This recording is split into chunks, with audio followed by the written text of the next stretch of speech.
Welcome back, ladies and gentlemen, to Canadian Football Central, CFL content for the fans, by the fans, and we have our Week 9 preview of CFL action. We got a lot of games coming up. Hopefully my team can get back going. Hopefully Rick's team can continue its upward climb. And so, yeah, before we get into that, make sure you guys leave a like on the video, share it around, subscribe, and hit that little notification bell. It's right next to the subscribe button. If you can hit the subscribe button, you can hit the notification bell. I believe in you people. Do it. Yeah, it's like that, it's like Emperor Palpatine. Do it. Do it, Anakin. But anyways, we have 4 games coming up, and I see Rick has a wonderful visitor. But I'm just going to continue on. So yeah, we got 4 wonderful games coming up. Man, I will say, going into the first game of the week for Winnipeg versus BC, Thursday, August 1st. Boys, we need a big game here. Jeez. You guys need a freaking miracle. We need one hell of a game against BC. BC looks really, BC is really damn good. And it's one of those things where if Winnipeg's receivers were playing like BC's right now, completely different story. But they're not. So let's keep in mind that Michael Couture is back for BC. Yeah, I miss Michael Couture because Chris Kolinkowski ain't stopping anyone at center. And Keon Hatcher is back for BC Lions. And McInnes is going to keep out for you guys. Well, he's and McInnes is going to keep pushing the knife in. So Lucky Whitehead has to be playing, right? Surely. What are the Bombers doing? I understand we want to we're a team that has to build some youth and move on from some guys in order to keep this train going. However, it's one of those things where I'd argue that hasn't worked. So what does that lead us back to? Back to basics, boys. Lucky Whitehead, guy who's been very much, if you look at that 2019 run, he was a very big piece for the Bombers there in order to get them their first Grey Cup in 29 years. Obviously, he did very, very well in BC. His last year, he kind of fell off a little bit and then went unsigned for a decent portion until he signed with the Winnipeg Blue Bombers practice roster. Now, I'm not saying you throw him in the lineup and he works. Maybe it doesn't. Maybe it fails in catastrophic proportions. However, you gotta try. You gotta do something. I'm not gonna lie. I really like O'Shea. O'Shea's a great coach. And I will say O'Shea is untouchable in the Bombers organization. This coach is going nowhere. Nor should he. Look at what he's been able to do. The miracles he's been able to pull off. You can't blame him. But he's gotta, he keeps telling media that he believes in this receiving core, and I hope he proves me wrong, but I will say it's not looking great. So Carter, I have a question for you. Mm-hmm. Is Zach Collaros going to pull a McLeod Bethel Thompson? And that sense of what I mean is, I'm going to say no. You want to know why? Because I'm not really. Hold on. Let me explain. So BC's had 3 practices, Sunday, Monday, Tuesday. Okay. You guys only had today, and that's it. Mm-hmm. You guys had 1 practice.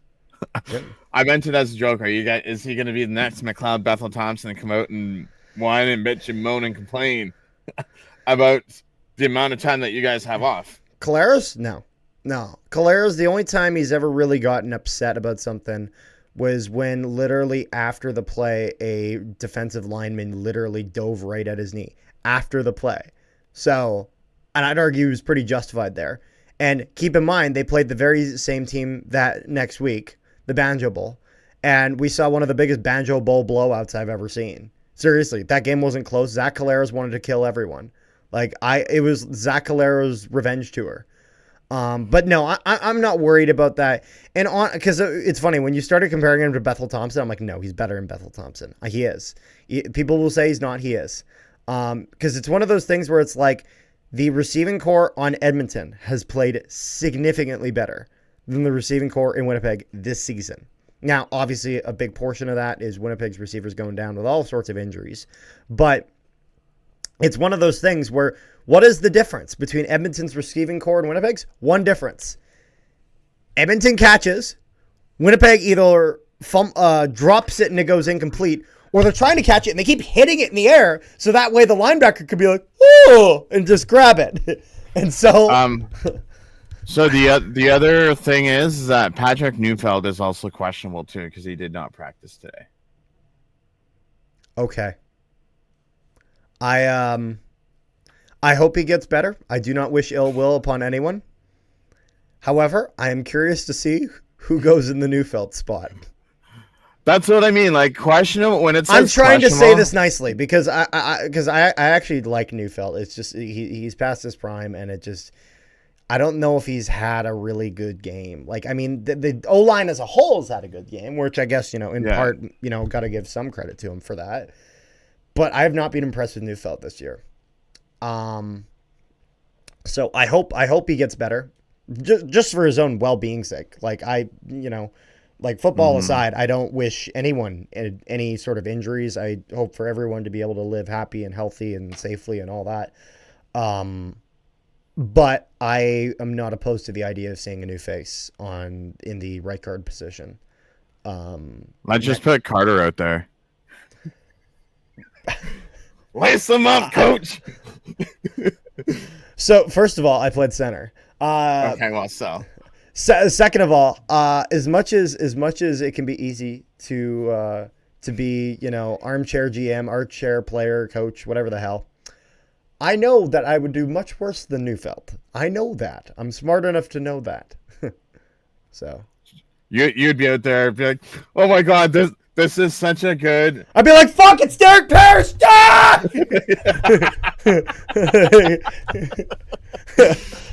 I'd be like, no, not the linebacker. I'd see a blitz and I'd be like deer in the headlights. Like, just be like, oh shit! I mean, you couldn't be any worse than what's his name, Kolikowski on your. Sure, it could be worse than Kolinkowski. I could. Do you know the last time I actually threw a consistent number of snaps? Like I've done one here and there when I just played like catch with my friends, like some snaps. But consistent throughout the game snapping. Oh, one of them's going over Caleres' head. He's too short of a quarterback for me. I need the bigger wingspan. It would just be like one of those days. Be like, yo, I'm gonna be dying from cancer or something. Can we just sign a 1-day contract and just put me in the game, coach? Just for what are those? Are you talking Make-A-Wish? Yes, do a Make-A-Wish. Okay, when you say Make-A-Wish, I think of the meme where it's the where it's not real, but the meme where the fake one where the Make-A-Wish kid's running, and then all the players are letting him get a good run, and then the linebacker comes and fully runs his son bitch over, and then just it's just completely flexing on this 12-year-old that he just ran over. You just have your hand at the person's forehead, and they're just swinging their arms, the meanest effing stiff arm. Anyways, we're getting so off topic, Rick. BC Winnipeg. We've spent 9 minutes talking about this. Seriously, who's winning? Not Winnipeg, sorry to say. I'm taking BC. I thought you would have some dignity in someone. Listen, any team's beatable. Dignity. Oh, I'm not saying we can't beat them. I'm saying I want more proof that we will. Oh. I would have just turned around and said, I don't care. My team's 2-7 or 2-6. I'm fucking taking my team. End of story. I'm in a Pick'ems league. I need my money. Oh. Yeah, but this and Pick'ems league, we don't win money in this. Yes, but I do the same picks for both. That's the whole point. Oh. Because it makes no sense for me to pick one team on that and pick another in this. I suppose. So I'm trying to be realistic here. I think BC probably wins this. Because, we were already talking about a beat-up receiver core going into this, and now Drew Wolotarski's injured. I'm sorry, but the only two guys getting throws are Ontario Wilson on the occasional long ball, and he'll drop one of them, We'll probably throw to Dembski, even though it's kind of been proven to be a bad idea. And we'll throw to Oliveira in the flats. Lots of throws to Oliveira in the flats. Expect that. Because that Collaros is going to be like, no one's open. Brady, here you go. Don't worry. I do have him on my fantasy this week. Yeah, I hope they prove me wrong. I really hope they prove me wrong, but I'm just not seeing the evidence to do that. Like, it's one of those things where it's like, they got to show me something. Show me something. I have taken Winnipeg most weeks. One of the weeks that I didn't take Winnipeg, they won. So you know what? Show me something. Prove me wrong, please. But that is the first game of the week. Going on to the Friday game, we have the Montreal Alouettes versus the Hamilton Tiger Cats. Rick, floor is yours. So here's the funny thing about this is the first thing I seen today was Montreal took Fajardo off the 6th game. Okay, we're going to play Fajardo. Then it's like, okay, he was in practice today. Jansen saying, oh, yeah, he's going to start blah, blah, blah. Bull bloody crap. The guy was limited today. And this is who? Fajardo. Oh, Fajardo. Fajardo. And then they have one practice tomorrow, and then that's it. So it's one of those things where it's like, okay, I can see him as like a backup in case Davis Alexander, is crap. But I can't see him coming out if he's limited today. Unless he's limited today, full tomorrow, there's a chance. But also, there's more names back from Montreal too. Cole Speaker was limited yesterday, full today. You got to remember, but he hasn't been activated off the 6th game yet, though. So yep. I'd say he's probably within a week. Tyler Sneed was limited yesterday and did not practice. So there's 2 receivers to add to the already Philpott. Who else? There's a couple of other ones. It's just like, oh yeah, Grant's injured. So I mean, it's just like those 2 coming back. Yep. It's just then for us on our injury report, Figueroa will most likely be back this week, even though that we have 2 more practices to see who's going to be back. Katratonis did not practice this week. Brandon O'Leary Orange was a full practice this week. So it's either going to be this week or it's going to be next week. Come on, Orange Juice. That he's going to be back. But I honestly think that this game is going to be closer than people think. Oh, yeah. Just because we played Edmonton last week, everyone's like, oh, it was Edmonton. They're not a real team. They're playing like garbage. Listen, a team's a team. It doesn't matter who they are. And anyone can beat anyone. If Calgary can go a couple of weeks ago and beat BC, I can see us going and beating Montreal. It's possible. Now, if Fajardo plays both games, are we going to be able to win both games? Who knows? But I have a funny feeling this series could go 1-1. Yep. Because with those, I'm not looking forward to watching next week's game because next week's games in Montreal, we have those stupid bloody horns. Oh, God. At least this game's at home, so I think we'll win this game at home. Yeah. But we won't win next week because we got to listen to those stupid horns on national TV. Rick, you want to know how I think this game's going? How do you think this game's going? Oh, good. Good. Yeah, I honestly, it's one of those things. I know that a lot of people are going to be taking Montreal this game, and rightfully so. I get it. They're one of the top teams in the league. A lot of people have them at 1 on the power rankings. Hamilton has been steaming through. Seriously, I know they played Edmonton. However, if you look at the trend of this team, even if you look at let's give an example here, okay?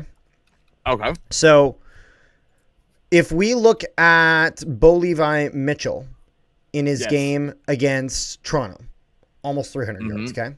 We look at many of his games early in the season when the team was playing bad. he was consistently getting over 300.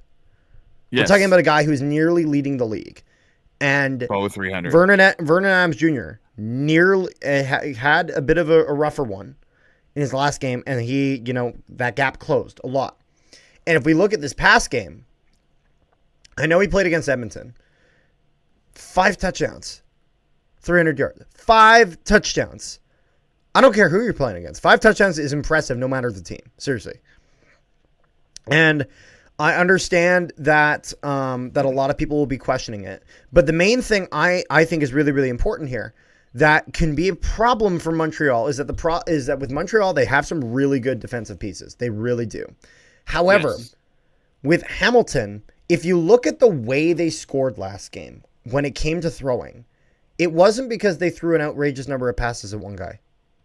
They were spreading it out like crazy. And this is where they can beat the Alouettes defense.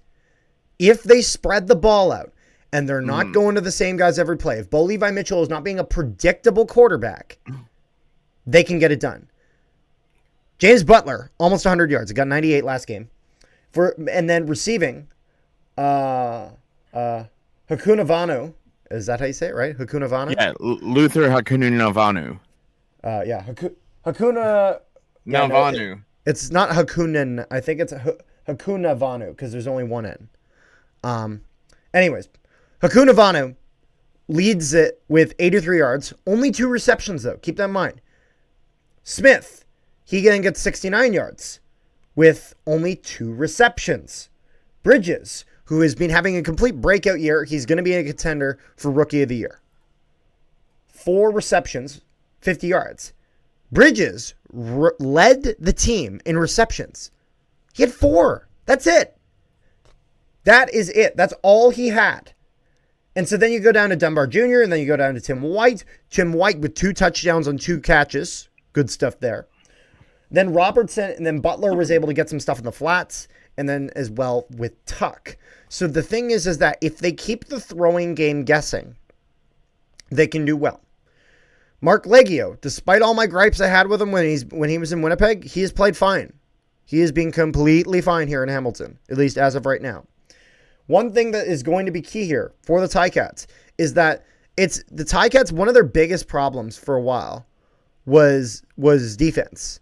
I mean, how many of you Ticats fans were calling for Mark Washington's head? Seriously. You and many others. There were tons of people calling for Mark Washington's head. Hold on. Keep in mind, though, the last 2 games, Washington has not been on the sideline. He's been up in the booth. So there's a big difference. That is true.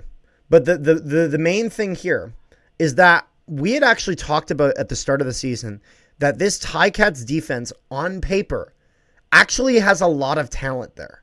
There actually is a lot. It was disorganized, and they weren't able to bring even close to their full potential out early at the start of the year. One thing that, Rick, you've talked about constantly for years on this channel, for like 2 years on this channel, you've talked about is that Hamilton is a team that normally starts up around Labor Day, which a lot of people can be like, okay, well, it's not Labor Day yet, blah, blah, blah, blah, blah. The point of that is that they start slow and then they build. Yes. Ottawa has been playing well. Toronto has been playing mixed. And Montreal, despite the fact they looked unstoppable at the start of the year, there are cracks now.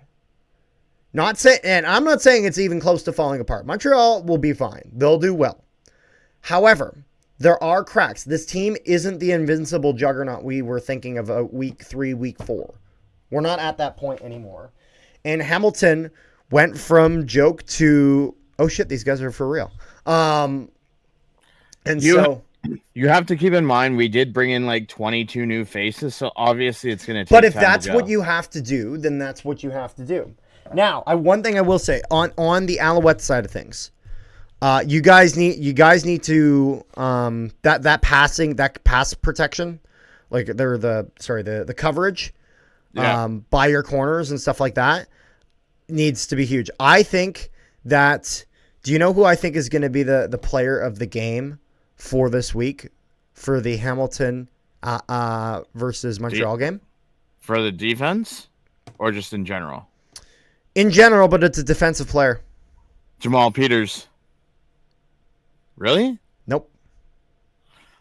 Because he's gonna. I You think know he's I gonna be think on. Katsantonis at safety.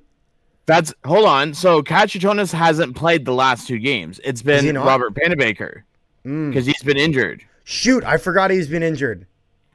So So maybe it's been Panabaker. Or Jamal Peters did do well. He did get a pick last game. he's gonna be on Phil Pott, Yep. I believe. I would have to double check. But don't forget our offensive line. I don't care what O-line or anyone defensive says. line? Our O-line. Yep. I don't care what anyone says. Our O-line has been amazing this year, considering that we've been without both of our tackles since the beginning of the season. And we've given up the least amount of quarterback sacks this season. How many is that? 11. Not bad. Not bad. I think the next one's like 12 or 13. Yeah, I don't even want to talk about how many we've given up. But yeah, no, that's true. And so overall, like I know I've been kind of talking the who's and rahs about the Ticats. I know Rick's been probably loving that. All the good stuff about the Ticats. They are not invincible. There is a very real chance that Montreal wins this game. Absolutely. I mean, we're talking about a team that has solidified their place at the top of the league. When I say top of the league, I don't necessarily mean one. I mean like first, second, third. They've solidified themselves in the top third of the league against a team that for a while kind of had solidified themselves right at the bottom. However, they are emerging from that now. And so this will be a real big test for the Ticats. Whether all this hype, whether all this momentum, if there's really something to it, or if we're seeing a little bit of smoke without the fire. My pick, and it's a bold one, is the Hamilton Tiger Cats defeat the Montreal Alouettes. Keep in mind, before this game, we've only played 2 division games. That's it. 2 games. Really? Yeah. We've only played 1 game against Toronto at home, 1 game in Ottawa. This is our first game against Montreal.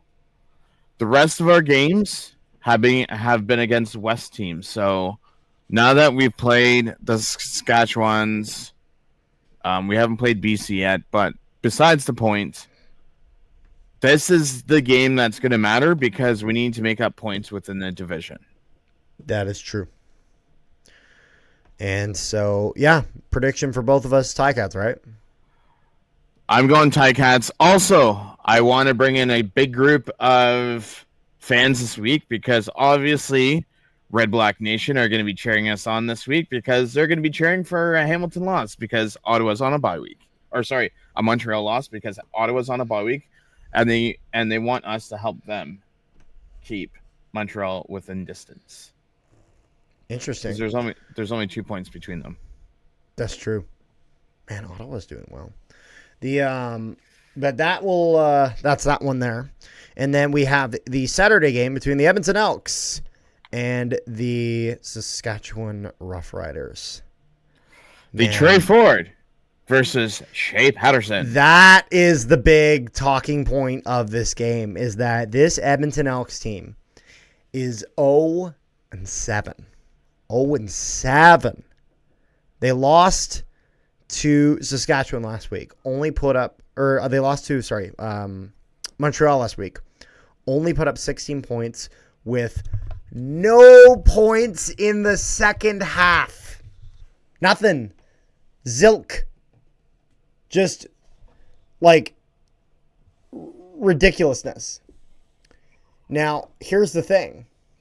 If we look at on the contrary, the Edmonton Elks, Bethel Thompson plays a lot of the game.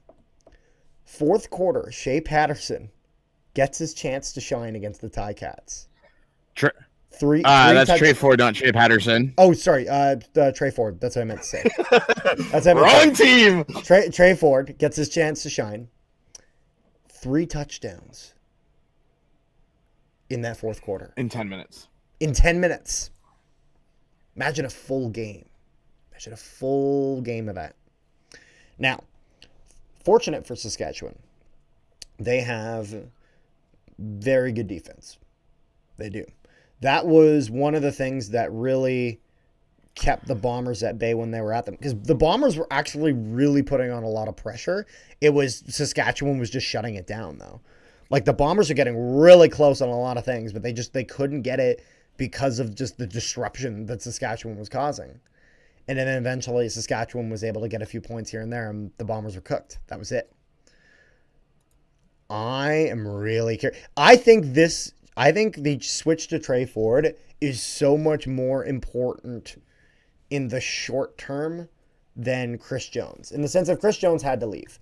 However, it's one of those things where Trey Ford will have more impact now, as opposed to Chris Jones being gone, will have more impact in following seasons. You know what I mean? In seasons to come, in the future growth of this team, as opposed to Trey Ford, who will make an impact right now.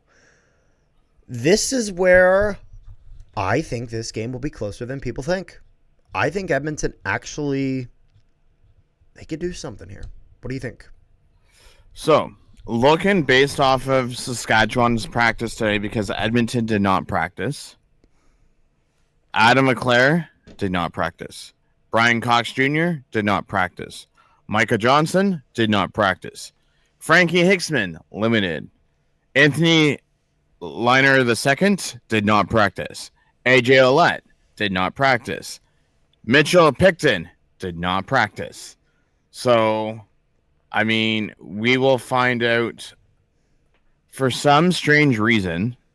On the practice, it goes Tuesday, Wednesday, Friday, so I don't know. And that's for what team, sorry? Saskatchewan. Okay. So, if AJ... So, here's the other dark horse in the room. Regardless if AJ plays or not, do you split the running between Frankie Hickson after what he did last week and AJ Ouellette? Or do you just let AJ Ouellette do all the running? Because this is almost like the whole McLeod Bethel Thompson, Trey Ford thing. Because, yeah, AJ Ouellette's a good running back, but also Frankie Hickson is too. Like, so it's one of those things where I would think, honestly, if I was Corey Mace here, I would be running a halfback and a fullback, and I'd be trying to get both guys involved. You know what I mean? So use like Hickson as like a fullback type thing. Yeah, and then keep Ouellette as like a halfback. And so on some plays, not all plays, but I think you try to get them both involved. I don't think you ignore what Hickson did last game. And keep in mind, Hickson did that against an Alouettes defense. Very good defense. You know what I mean? Very capable defense. And I think that's too good to simply ignore it. I think Corey Mace is smarter than that. But Ouellette is also an established running back in this league who's been able to have a lot of success.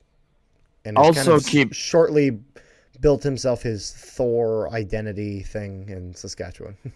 Also, don't forget that Edmonton is going to have two running backs on the field at all times. Because you have Javon Leake, you have Kevin Browns, and now you have Trey Ford, who can also run. That is going to be, I think that is going to be Saskatchewan's biggest bane. I think that's going to be their biggest like thorn in their side, is the Trey Ford scrambling and running. So, who are we picking, Rick? I'm going with a bold move. You may think I'm crazy. As those viewers on YouTube can see, I'm wearing an Elks hat. So I am going bold, and I am choosing Edmonton to win their first game of the season this week. Now that Trey Ford is in there. Rick, want to something crazy? Hold on. Just let me finish this thought. Because if they don't win this week, they're not winning against BC the week after. So then you're going into Hamilton in week 11 without having to win a game. So now it's quite possible that we could be having if they don't win this week. That by week 11, that we could almost be looking at an 0-10 team. Rick, want to know something crazy? You're going with the Elks too? Yep, I actually am. And there's a few reasons for it. One reason is just because now I'm 500 on my predictions again. I'm back to 16-16, which bothers me. And so I think I need to be bold. You know what I mean? I think I need to be a little more bold. I think I've tried to pick it too safe, and that hasn't worked very well. So there's that. Secondly, Shea Patterson was fine last game. He was okay. Trey Ford. Oh, you thinking Mason fine? But Trey Ford was spectacular. On an Elks team that has struggled, Saskatchewan has injuries. That starting quarterback is out. AJ Ouellette is questionable. Might play, might not. Hickson did well. However, a lot of times, how many times do we see a guy have a brilliant game and then not really follow it up with much? True. I mean, look at Tyson Philpott. Like, not saying he hasn't had good games. He absolutely has. But, I mean, look at his first game of the season, then look at his second game of the season. Complete drop-off. Ontario Wilson, where the hell did that go afterwards? You know, we went from breaking records to where is he? You know?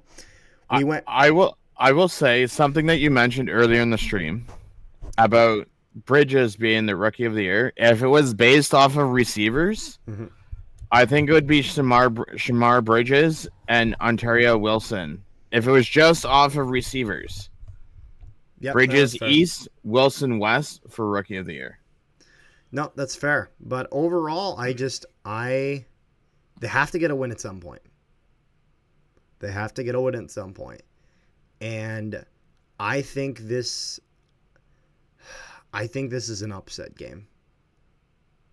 I think the Edmonton Elks are going to defeat the Saskatchewan Roughriders and capture their first win of the 2024 CFL season. You do know that if this happens, all hell is going to break loose. Edmonton's going to rub it in. Edmonton fans are going to rub it in Saskatchewan's face. Oh, I'm gonna Bomber fans are gonna rub it in Saskatchewan fans' faces, and they won't hear the end of it. And I'm just glad that it wasn't us that had to listen to the whole. Oh, you guys were the first team that Edmonton lost to. At least I don't have to hear that because they have the option of beating Saskatchewan this week. Fair enough. Which leaves us with one last game. We have the Toronto Argonauts versus the Calgary Stampeders. Yes, sir. How we feeling about this one? So, Toronto gets the win against Winnipeg. Very, very close fashion. Nick Arbuckle being the guy to get it done. Cameron Dukes taking it kind of his spot on the sidelines while Arbuckle finishes this off. I'm not going to lie. I remember watching a few years ago where Arbuckle was a starter in the CFL and consistently got the starting job, and I never really understood why. Because if you look at the performance, it made a lot of sense why he didn't. And it was that he'd have a good game, or he'd have two good games, and then it would fall off somewhere, and it would be like, what happened to this guy? Where'd he go? I don't know how I feel about this. And the thing is that has Calgary been on a bad trend? Yes. However, this can also be where they turn it around. Because, I mean, we've seen Jake Maier play some bad games. We've seen some bad Jake Maier football. When I played bad football against Rick in college and a guy throws a ball 6 feet over a guy's head, I called it like, what? 4 or 5 interceptions on top of that. What in the Jake Maier is this? You know? As he would throw 45 throws a game. And something like that. And half of them would be over the guy's head, like last year, something like that. That was kind of a common running joke on the channel here. Mm-hmm. But it's one of those things where I just get this feeling that Calgary will figure it out, and Toronto will just continue sliding, and that Toronto sliding would make it really interesting if the Ticats win their game against Montreal, is then you would be dealing with a 4-4 Argonauts and a 3-5 Ticats, who would only then be 2 points out, which is impressive considering they went, what, 0-5? Mm-hmm. So picking Calgary is kind of the fun pick. So but then also, as a Bomber fan, we need Toronto to win this game. So here's my theory on this is, A, this is going to be a low-scoring game. This is going to be the snooze fest. Is this going to be the snooze fest kicking game? Yes. 2, I don't know if it will be the defense of Toronto that does very well, or that Calgary offense just plays horrible. Hence why I think this will be a low-scoring game. And it will be, like, I want to say, like, low-scoring between, like, a mix between, like, the Winnipeg. So, like, under 20 points each. I want to say it'll probably be, like, a Winnipeg-Toronto. So under 20 points each. Or it will be, like, Saskatchewan, Montreal, where Montreal won, like, 2016. Like, something's low-scoring. So, like 20 points or less. Yeah, 20 points or less will be my prediction. Yeah, I could see that, honestly. And to answer your question, who I think I want to win this. Well, not want, who you think will win. Well, so here's the problem that I have with this. Is if Toronto wins, they'll end up tied with Ottawa with 10 points. If Calgary wins this... Not on record, they'd still be with an extra loss, but yes, they'd be tied for points. But either way, I have a hard time choosing this, because if somehow we get that win out of Montreal, we're only behind Toronto by 2 points. So then I would want Calgary to win. If we lose to Montreal, I would want Toronto to win, because then we would only be behind Calgary by 2 points. So, if I had to go based off of the East Division, I want Calgary to win. If I want to go over an East crossover, I'd want Toronto to win. But my heart is going to say Calgary, even though, because I as of right now, I don't trust the Toronto quarterbacks. Here's the thing. I could see this game really going either way. I really don't. Like, in my honest mind, I like, who's winning this game? Flip a coin, seriously. However, I am going to be picking Toronto as, I'll put it this way. I want the Bombers to beat the Lions. I don't think they will. The Bombers are in contention for that third spot with Calgary. I do not see a scenario shouldn't say I do not see a scenario.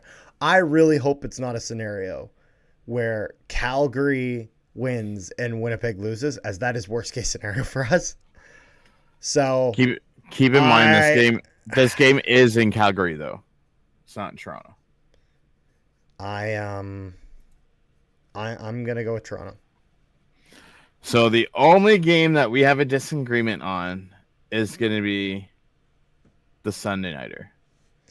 Yeah, and that's crazy to think about, considering one of the games is Edmonton, Saskatchewan. That's wild.